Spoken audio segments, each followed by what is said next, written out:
काय नाही, आम्ही शर्तीचे प्रयत्न केले या आजच्या आळे पिंपोंडी गटामध्ये.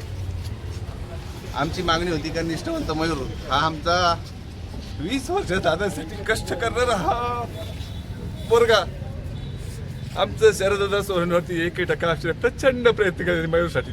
त्यांना सगळं राजकारण कळलं, पण काळजी करायचं कारण नाही. आम्ही दादांविषयी आमची काही नाराजी नाही.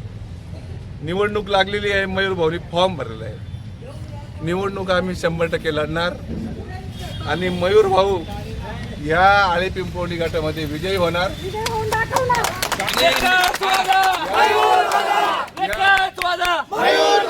या निवडणुकीमध्ये आम्ही प्रत्येकाच्या घराघर जाऊ.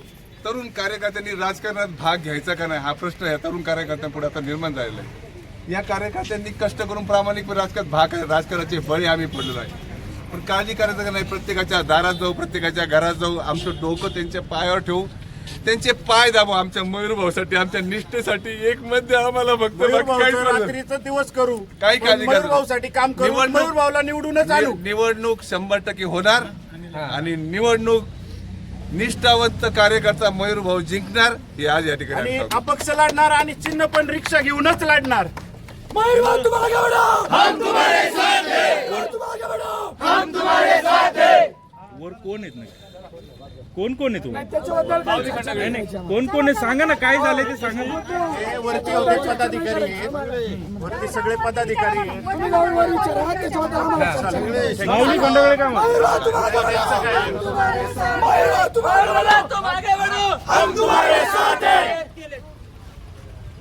मी सांगते माऊली खंडगळे आहेत.